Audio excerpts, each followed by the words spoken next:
Here's our next problem. A balloon is released, floating upward at a speed of 3 feet per second. An observer stands 100 feet away from the release point. At what rate is the angle from the observer changing when the balloon is 50 feet above the observer's eyes? Okay, so I thought I'd keep it a little simple because the observer is not on the ground.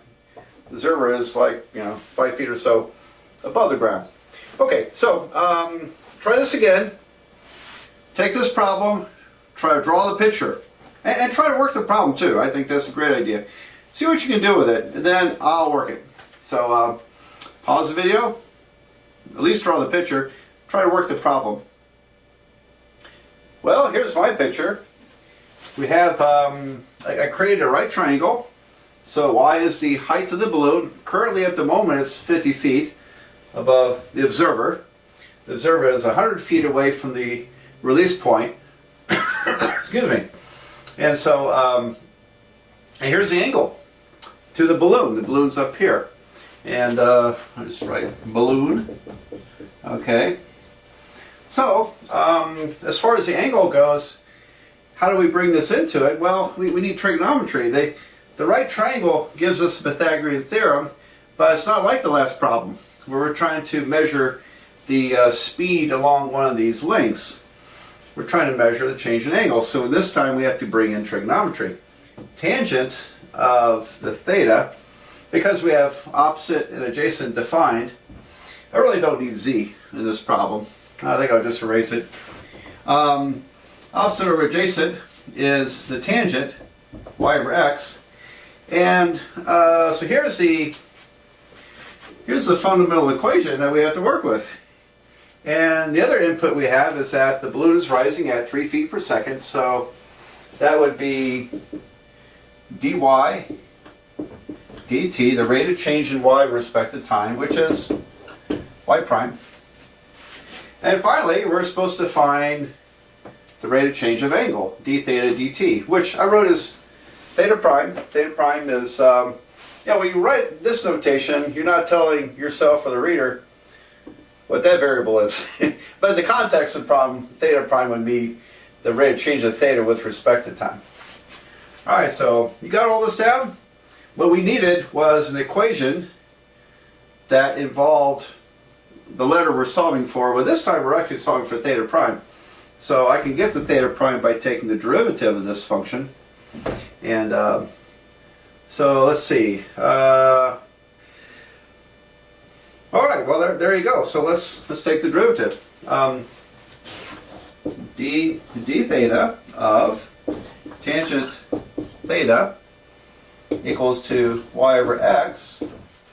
And but it's not d theta. I made a mistake there. It's d over dt. dt. There we go. And so each, because the time variable is different from all these variables, implicit derivatives come into play here. Now, derivative tangent is what? You remember that one? It's secant squared. So I have secant squared theta times theta prime, which is, again, d theta dt. So secant squared theta times theta prime equals to, all right, quotient rule, derivative of the numerator is y prime times the denominator minus the derivative of the denominator, x prime, times the numerator, divided by the denominator squared. So I've got y prime times x minus x prime times y divided by x squared. That's the quotient rule. Alright, so there we go. And to solve for theta, we've got to plug all this stuff in, don't we? Okay. And I just realized we're probably going to need this side after all, because secant is, well, it's the reciprocal of cosine. Cosine is adjacent over hypotenuse. Secant is hypotenuse over adjacent. So we're going to have to plug number in here too. Alright, well, let's start off. I've got to plug in numbers for theta, y prime x, x prime y. And here's x again. Alright, so let's write what we got here. We know what x is. X is 100. We know what y is. y is 50 at this moment in time. Y is 50. And what about theta? Theta, well, see, if the tangent is y over x, it means theta is the inverse tangent of y over x. But I think it's kind of complicated here. I'll tell you, let's hold off on theta. X prime is, he's standing 100 feet from this point. He's not moving, is he? So if he's not moving, the rate of change at x is going to be 0. So x prime is 0. And y prime, we said, balloon is rising at 3 feet per second, so y prime is 3. All right, so in order to plug numbers in this equation, I've got the right side taken care of. I can plug numbers into there. And all I have to worry about is, what is the secant squared of theta at this moment? And in order to get secant of theta, like I said, we need this side. So now, Pythagorean theorem, x squared plus y squared equals z squared. So if you think about that, x squared plus y squared equals to z squared. I have 100 squared plus 50 squared equals to z squared. Let me see. If you factored out 50 squared, you would get, it's getting cluttered, isn't it? If I factored 50 squared out of here, I'd have 2 squared plus 1 squared equals z squared. And so z, this is going to be 5. If I take the square root of both sides, I have z equals to 50 times square root of 5. There we go. So z is 50 square roots of 5. Now you can also do it, 100 squared plus 50 squared. See, 100 squared is 10,000. Oops, I got 100,000. 10,000. Plus 50 squared is 2,500. 12,500. And if you divide by 50 twice, you'll get 5. It's 50 times the square root of 5. Okay. Don't go with decimals. Don't embarrass yourself. Come on, this is calculus. And we can work with more exact numbers here. Save the decimals for later. Save them for later. Okay. So 50 square roots of 5. Now then, so what is secant? The secant of theta, I know it's getting cluttered up here. Secant theta is hypotenuse divided by adjacent. It's 50 square roots of 5 divided by 100. Now look at that. See? 50 goes into 100 2 times. Square root of 5 over 2. Isn't that nice? Now if you're in decimals, you would just get some ugly decimal number. And then when you square secant, secant squared will be the square of this. So secant squared theta. If you square this, I'll get 5 over 4. That's 5/4. Isn't that wonderful? So there's a reason for not using a calculator all the time and going with decimals. It gets ugly. Secant squared is 5/4. So I can put 5/4 here, and I now have to figure out theta prime. So secant squared theta is 5/4, and theta prime is my unknown. Okay. So I'm going to make some room and plug numbers in, and we'll get the answer to this one. All right, I erased most of the stuff we don't need anymore. Let's plug these numbers in. And secant squared is 5/4, as we said. So 5/4 times theta prime equals to y prime times x is 50 times, oh no, I'm sorry, y prime is 3. 3 times 100 minus x prime times y is 0 times y. So that's just going to cancel. Divided by x squared, x is 100 squared. Okay. So, what happens now? Of course, the 0 cancels out. Almost got ink all over my shirt. Okay, the 0 cancels out, and we can cancel 100 with 100 squared. It's 3 over 100. So theta prime is, well, let me write it out down here. I have 5/4 theta prime equals 3 over 100. If I multiply by 4 and divide by 5, 4/5, this cancels, and theta prime was going to be 12 over 500, and we can reduce that. Dividing both by 3, we got, dividing both by 4, I've got 4, start over. Both these will divide by 4, so 12 divided by 4 is 3. 500 divided by 4 is 125. So theta is 3 over 125. Great! That's great. Now then, let's write the answer. So, you got all that down? I'm going to write the answer out. You know what I really like about this problem? It reinforces something we have to keep in mind. When working with angles, angles in calculus have to be in radians, because the derivative formulas were all calculated in radians. If you think about the proof of the derivative of the sine function, we had an arc length. Arc length was radius times radian, measurement of angle. S equals r theta. All right, so everything's done in radians. And so this number we get, 3 over 125, that's not a degree. That's a radians per second. So the angle is increasing at a rate of 3 1/25 radians per second. Or, now let's go ahead and do the calculator part. Or about, because I gotta tell you, I have a hard time relating to 3 1/25 radians. So let's do something practical. Let's pull out the calculator now that we have an answer.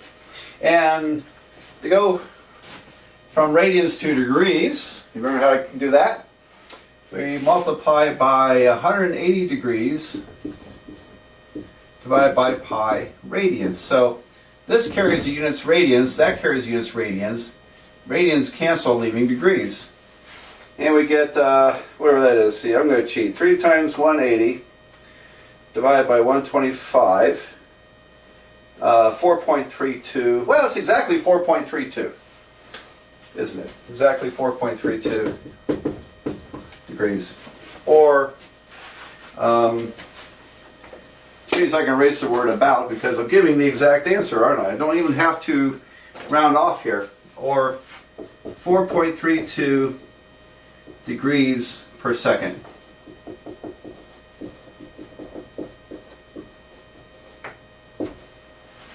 So, oh, boy, did I screw that up. I forgot to divide by pi, didn't I? I forgot to divide. That just didn't look right. It just looks like it's too fast. Yeah, that stuff happens. So I am going to have to put about. Okay. So here's a mistake I made. Very easy to do. I multiply 3 times 180 is 540, divided by 125. I got exactly 4.32. I was going to convert that back to a fraction, but it's a nice decimal. But it's also divided by pi, so I'll take my answer and divide by pi. Okay, about 1.38 degrees. 1.38 degrees. Okay. All right, so the angle is increasing at a rate of 3 1/25 radians per second, or about 1.38 degrees per second. There we go. So now we can kind of relate to it. It's changing. It's kind of slow. A little over 1 degree per second. All right. Oh, I really like this problem because it gave me a lot to talk about, including reinforcing this idea. When you work with angles in calculus, you're working on radians. At the end, if you want to convert to degrees, fine, go ahead. The other nice thing is, by using exact numbers, I got a really pretty answer, didn't I? Because secant squared was 5/4. So, all right, don't rely too heavily on the calculator. You can do this stuff. Okay, so, all right, let's go on and find another problem to do. Let's read through our next problem together. Air is pumped into a spherical balloon at a rate of 10 gallons per minute. How fast is the diameter expanding when the diameter is 3 feet? and we want our answer to be in inches per second. Okay, so a couple interesting issues with this problem, and let me try to inspire you to hit the pause button and try to start this problem. At least try to start, see if you can figure it out. And then come back and then I'll work through the problem. Okay, so what do we need to know here? Well, we're blowing up a spherical balloon, and the we need the volume because we're pumping air into it at 10 gallons per minute. A gallon is a measurement of volume, and so we're blowing up the balloon. We're going to need the volume of a sphere. So if you don't remember it, we can look it up. The volume is 4 pi r cubed over 3, or 4/3 pi r cubed. All right, it's a formula that we can rather easily get in calculus too. It's not all that tough to get. Archimedes managed to get this back in ancient times without algebra, without calculus. Pretty amazing accomplishment. But for us, the tools of calculus, pretty easy. All right, so 4/3 pi r cubed, and immediately we have a radius and diameter. Okay, so we have to go from, we either need to change this to diameter, which I don't think I will, or we can get our answer in radius and turn into diameters.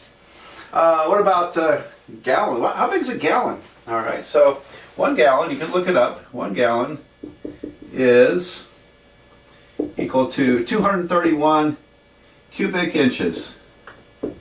So I'll write inches to the third power. 231 cubic inches. That's it's actually an exact measurement, and I think is how they do that exactly. All right, so here's a gallon, and so we're going to need to go from, I think, gallons to cubic inches to work this problem, and we want an answer in inches per second. But I have feet in inches, so we'll have to negotiate that conversion from feet to inches. All right, now I think a good question is, well, what are we looking for? Okay, well, we're looking for the rate of change of diameter in per second. So we want the, now diameter, I'm going to capitalize D so I don't get it messed up with a little d for the differential. Diameter is 2 times the radius. And if we take the derivative with respect to time, we'll get basically diameter prime, d prime. D prime is equal to 2r prime. All right, so if I stick with radius, and I calculate the rate of change in radius with respect to time, all I have to do is multiply it by 2 to get to the answer to the problem. All right, so we want to find r prime, or dr dt. Dr dt. There we go. Okay, well, which means I need to take a derivative of this formula. So the derivative of the volume formula, well, what's the derivative of volume with respect to time? Well, it's literally dv dt, or v prime. Over here, this derivative is going to be, 4 pi and 3 are all constants. R is not a constant, it's a variable, but it differs from the t, so we have an implicit derivative here.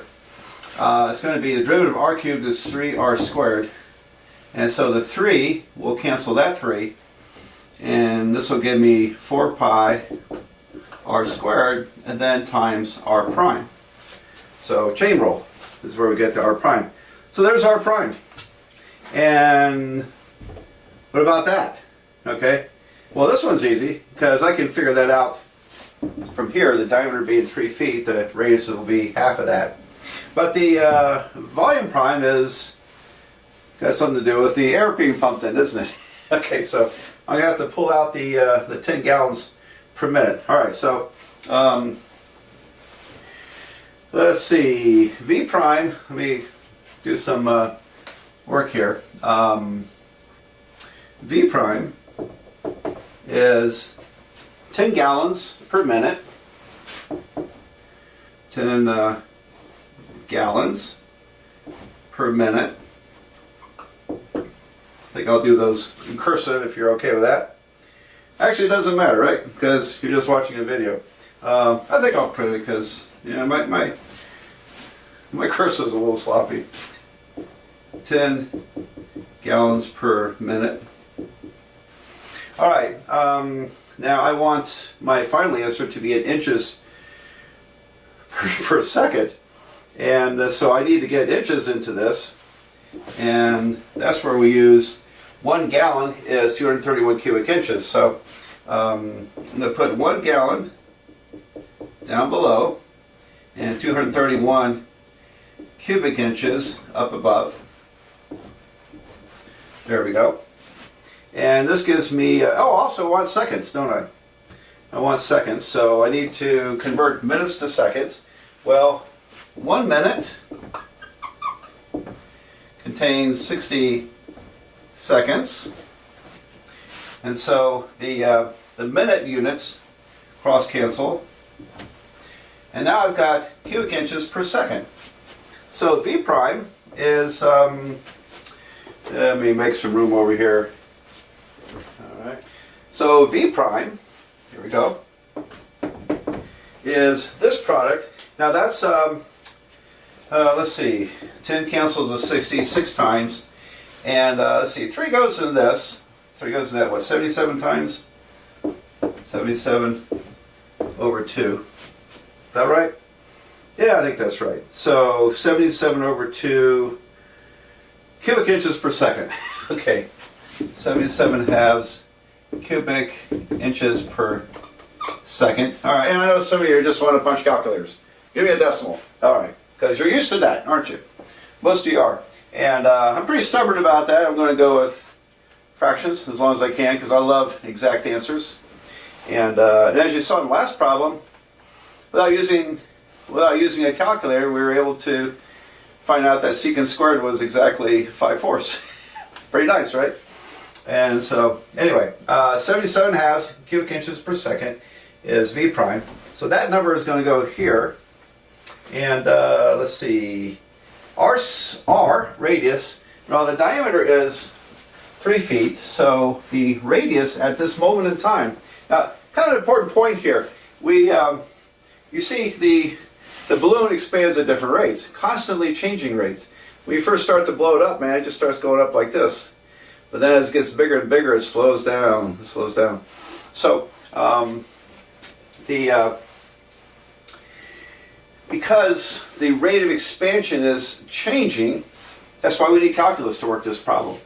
So my answer is only going to apply at this moment in time when the diameter is 3 feet or the radius is half of that, 3 halves. So R is 3 halves. Feet. Feet. And now, 1 foot is 12 inches. So if I multiply by 12, I'll get 18 inches.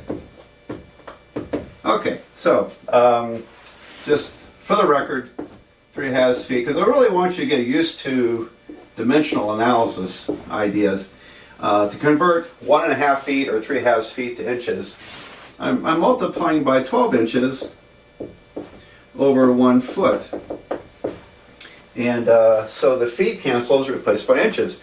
But when you look at this is equal to 1, isn't it? 12 inches equals 1 foot, so this fraction is equal to 1. When you multiply by 1, you don't change anything, do you? But we are changing the units. And then you get 36 over 2, 18 inches. So radius is 18 inches at this moment in time.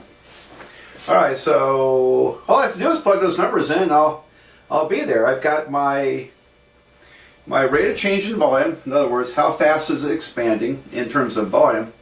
Is 77 halves cubic inches per second, and then the radius at this moment is 18 inches.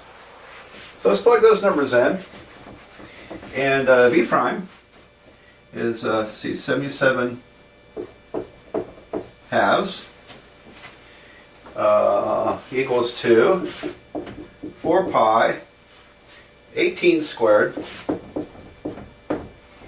and r prime. Okay. Now, in terms of dimensional analysis, I want to take a minute to show you this. If I wrote this out with units, it would be 77 over 2 cubic inches per second equals 4 pi times 18 inches squared times r prime inches per second. And if you look at the units here, I have cubic inches, square inches times inches is cubic inches, denominator is seconds. So the units match out there. If those units don't match, your problem is junk. It will not work. You got to get the units to agree. I'll talk a lot about that as we move through the course. All right, so well, it's going to get kind of ugly here. R prime is equals to 77 divided by this 2. And I have to divide by 4 pi. I have to divide by 18 squared. 18 squared is 324, isn't it? So 2 times 4 pi times 324. Okay, inches per second. Inches per second. And we wanted the diameter. What did we say? The diameter would be expanding at 2 times that. So if I multiply by 2, that 2 goes. And this is equal to the rate of change of diameter, which is what we're looking for. All right, so twice the radius. Well, then, let's see, 77 times, I don't think that, yeah, we can't reduce that fraction very well. So d prime is, let's see, 4 times 324, I should be able to do that in my head, but I'm too lazy, 1296. 77 over 1296 pi inches per second. 1296. I feel like that's a pretty interesting number. Isn't that 6 to the 4th power? Yeah, that's 6 to the 4th power. Cool. All right. I don't think that helps us solve the problem. Okay. Well, we got it, and that's a pretty small number, I think. But we need to write the answer. The diameter is expanding. The diameter is expanding at a rate of, oh boy, I hope the camera does this slow, 77 over 1296 pi, which is approximately, let's go ahead and get the decimal on that anyway. Alright, so 77 divided by 1296, and then divide by pi. You got a pi button on your calculator, you probably know that, but it's what you want to use because it's got all the decimals. So, in case you get something different from me, 77 divided by 1296 divided by pi. You have to hit divide by both numbers. And it's about 0.0189 inches per second. So, a little bit under 1/50th of an inch per second. So we wouldn't really see that very well. Okay. Well, there it is. We solved the balloon problem.